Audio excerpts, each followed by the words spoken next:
Prime Minister Theresa May, zombie Prime Minister, is not having a good day. She's had several resignations. The Brexit secretary, the second Brexit secretary, I was about to say Tina McVeigh. Esther McVeigh also quit, big name that quit. If I'm not mistaken, there's one more person in her entourage that quit for this. The question becomes, if the Brexit secretary can't even back the deal, how can the rest of the country back the deal? That's the Boozvity guy who's dealing with Brexit. This impossible dream. The Remainers don't like it because it's not the same thing as remaining in the EU, and it's a worse deal than remaining in the EU. The Brexiteers hate it. It's a worse deal than remaining in the EU, but also because they want to leave the European Union. And Labour, their 6 points was designed to fail in the first place because they want to create a new election, meaning they want to collapse the government in order to come up with a new election, not to have another referendum. That wouldn't necessarily fly, even though there is a contingent of the population that wants a referendum. You can't continuously have referendums over and over and over again. You made a choice. You go with the choice that you make. That said, an election, to some degree, would be a referendum and take on a different tact with regards to how they would go about doing Brexit. That's the strategy of Labour. Theresa May is not having a good day. She's being attacked on all sides. Now, I'm going to show an exchange between Jeremy Corbyn and her during the Prime Minister questions.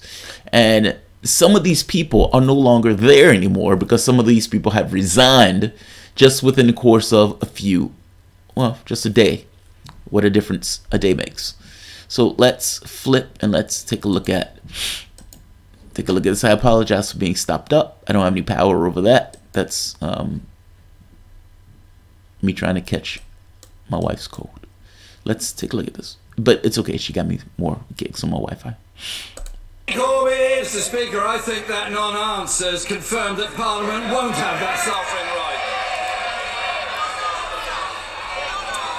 Mr. Speaker, the International Trade Secretary breezily declared he'd have 40 trade deals ready to be signed the second after midnight when we leave the EU. How's it going? Well, with 4 months to go, can the Prime Minister tell us exactly how many of these 40 deals have been negotiated? Prime Minister, we are doing two things. First of all, we are negotiating to ensure that we maintain the trade deals that currently exist with the European Union when we leave the... I'm sorry. It's not acceptable for members to shout at the Prime Minister when she's answering questions. We've been talking recently in this chamber about respect and good behaviour. On both sides, the person who has the floor must be heard. And that's the end of the matter. The Prime Minister. We have been negotiating on two fronts. We're negotiating on the continuity agreements, which ensure that those trade deals that we've been party to as a member of the European Union are able to continue when we leave the European Union. And we have also started discussions with other countries about the trade deals that we can forge across the world once we leave the European Union. But I say to the right honourable gentleman, if he's interested in trade deals, he really needs to sort out the Labour Party's position on this issue. Because originally they said that they wanted to do trade deals around the rest of the world. Now he says he wants to be in the customs union. That would stop him from doing trade deals around the rest of the world. We know what's good for this country, an independent trade policy and trade deals, good trade deals with Europe and with the rest of the world. Jeremy Corbyn! Mr. Speaker, the International Trade Secretary is not the only one who doesn't understand international trade rules. And he's not the only one in the Cabinet. And he's not the only one in the Cabinet that doesn't understand a few things. The Brexit Secretary said last week, and I quote, "I hadn't previously understood the extent of this, but we are particularly reliant on the Dover to Calais crossing." When did the Prime Minister become aware of this absolutely shocking revelation about Britain's trade routes? The Prime Minister. I really have to say to the right honourable gentleman, he stands here and reads out something that says that we don't know about trade policy. We do know about trade policy. That's exactly why we're negotiating the continuity agreements. It's why we'll be taking our place as an independent state in the World Trade Organization. But he wants to talk about different positions that are being taken. What we're doing is delivering a good deal that would deliver on the vote of the British people. We're delivering Brexit. What have we seen recently from the Labour Party? Well, the Labour leader said we can't stop Brexit. The shadow Brexit secretary said we can stop it. So when he stands up, he should make it clear. Is it Labour Party policy to stop Brexit? Jeremy Corbyn!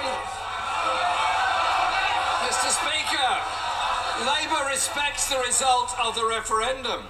But what we don't respect is the shambolic mess that this government has made of negotiations. The mess they've created that they can't now get themselves out of. We won't let them destroy this country's economy or the jobs and life chances of so many others. And Mr. Speaker, if the Brexit Secretary is still in office by the time the Cabinet meets this afternoon, could she take him on one side and have a quiet word with him and tell him that 10,000 lorries arrive at Dover every day, handling 17% of this country's entire trade in goods, estimated to be £122 billion last year. This woeful ignorance by a person in high office is disturbing to so many people. This government, Mr. Speaker, spent... So Rob's not there anymore. Like Dominique Robs. Take a look at this guy. Let me see if I can point him out. I think you guys can see him. And for those of you that don't know who he is, this guy. When Jeremy Corbyn said, if he's still there, could you take him to the side and tell? That's the guy he's talking about. He wasn't originally the first person to do that job.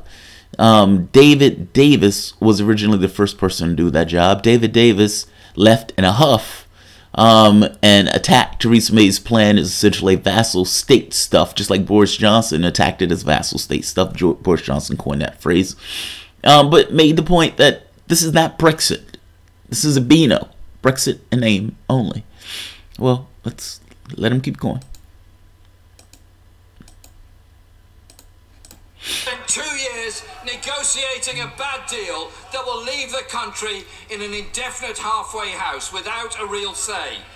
Yet they think they can impose a false choice on Parliament between a half-baked deal or no deal. When a sensible alternative plan could bring together...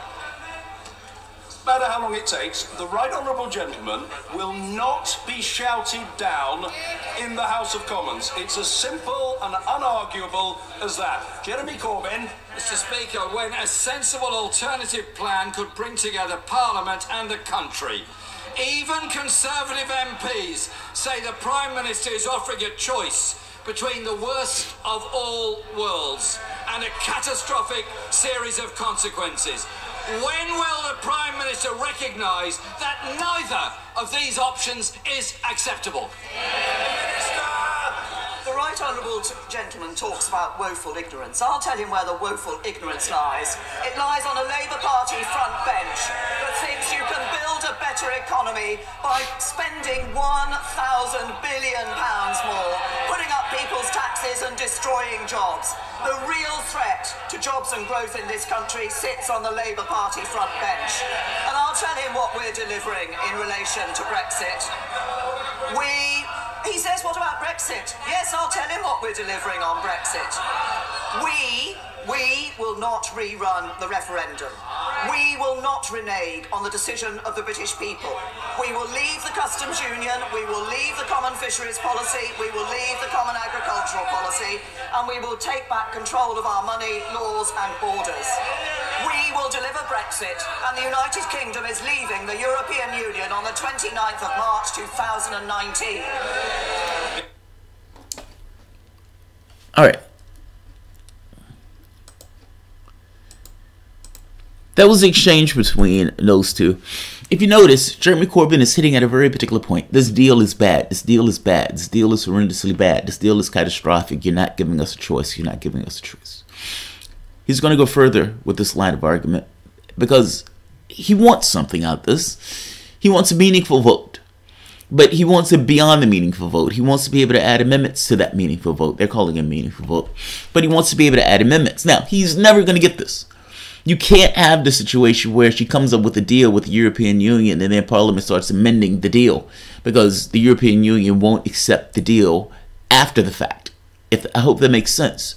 You and I agree upon a particular deal and then members of Parliament starts adding stuff onto this deal. Well, you can add on a poison pill where I can't particularly swallow as a European Union, which blows up the deal.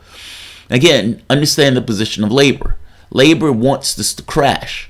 Part of the reason that they came out with that 6 points or whatever, pretending as if we're separating the choice from us. We're making the choice separate and distinct and making it a mechanical process for us to choose whether or not we accept the deal that the Prime Minister puts out. The reality of it is this mechanical process is designed to fail because they want the government to collapse. I hope that makes sense. This is politics. It's politics internationally and it's politics on a national level. Both of those things are interceding with one another. I understand there's a lot of people in Labour who are pushing for this idea of the second referendum. I'm sorry, you got to get over it. You can't continuously do referendums over and over and over and over again. You're going to look like the Republican Party having 60 votes in order to overturn Obamacare. You guys made a vote. A public vote. Deal with the consequences of that vote. No political leader is going to overturn that because it would essentially make the point that democracy or representative government is nonsense if you keep having votes until you get to the vote that you actually want. Let's go with another case of this that Jeremy Corbyn is making. Right here. The withdrawal agreement and the outline political declaration represent a huge and damaging failure. After 2 years of bungled negotiations. By the way, this is Jeremy Corbyn reacting after the Prime Minister addresses Parliament. They gave the 585-page deal, and the people are responding to the 585-page deal that the Prime Minister put out, this withdrawal agreement, or the divorce agreement, as you can call it. Let's take a listen to his response.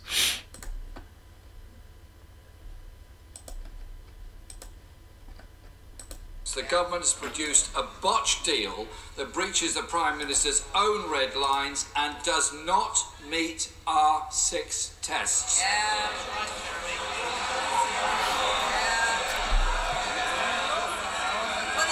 The government, Mr. Speaker, is in chaos. Their deal risks leaving the country in an indefinite halfway house without a real say. When even the last Brexit secretary, who theoretically at least negotiated the deal, says, "I cannot support the proposed deal," what faith does that give anyone else in this place or in this country? The government simply cannot put to Parliament this half-baked deal that both the Brexit secretary and his predecessor have rejected. No deal is not a real option, and the government has not seriously prepared for it. The government must publish its full legal advice and the Treasury a full economic impact assessment of the deal and the OBR an updated economic forecast. The withdrawal agreement is a leap in the dark, an ill-defined deal by a never-defined date. There is no mention of the Prime Minister's favoured term, implementation period, anywhere in the 585 pages of this document. And no wonder. There is precious little new to implement spelt out in either the agreement or the political declaration.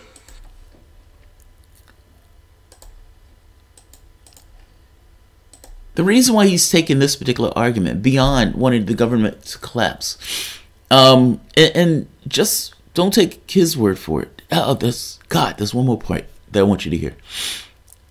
Theresa May, when she addresses Parliament for this, listen to when she brings the point that this has been a good deal and that they're going to go through this period and all this other stuff. Listen at their response to this, because this is not just Jeremy Corbyn's reaction.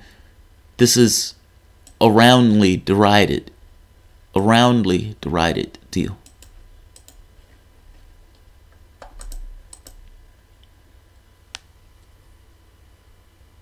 The Prime Minister. President Juncker has now written to the President of the European Council to recommend that decisive progress has been made in the negotiations, and a special European Council all that they have done.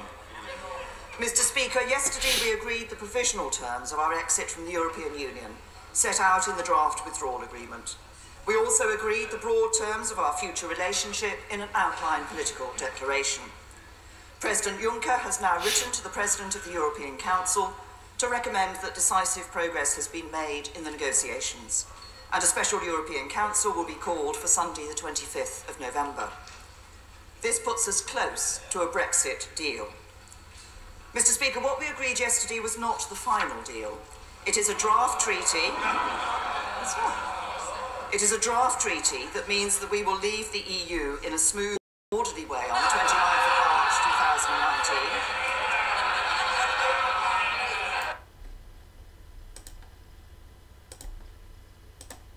Laughter. It evoked laughter. We will leave in a smooth and orderly way, and burst out in laughter. That's not a good thing, and nobody else is this kind of political casting of this. They're not being fooled. Listen to this gentleman gives a quick rundown of the draft deal. This monster, the 585-page Brexit withdrawal agreement. The things that stick out are they have found a solution to that problem of an insurance policy for avoiding a hard border in Ireland. It would see Northern Ireland, if it was ever used, staying in the EU's customs union, but also being part of the new UK-EU, if it was ever used, staying in the EU's customs union, but also being part of the new UK-EU joint customs arrangement. If that came into force, though, the UK would have to follow quite a lot of EU rules in areas like the environment, social protection, and how the government intervenes in the economy. There'll also be a pretty complicated system for solving disputes that arise because of this treaty that will involve the European Court of Justice.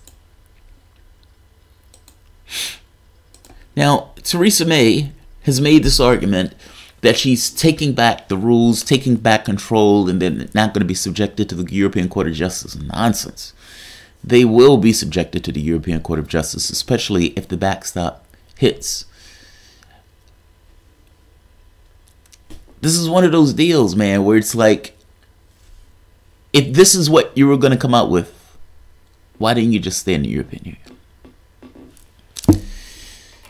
But nevertheless, the public, in the same way that it voted for Trump in the United States, voted for Brexit, it asserted its will, it flexed its muscles, and it forced the government to essentially live up to any notion of democratic process. And this is where you are, a conservative government trying to push through the impossible dream of Brexit. They're trying to rip Theresa May out of her seat. So we don't even know if Theresa May is going to last in order to get through Brexit. And if she doesn't last to get through Brexit and the next prime minister comes into force, especially if it's a hard Brexiteer, with no idea. All of this goes out the window.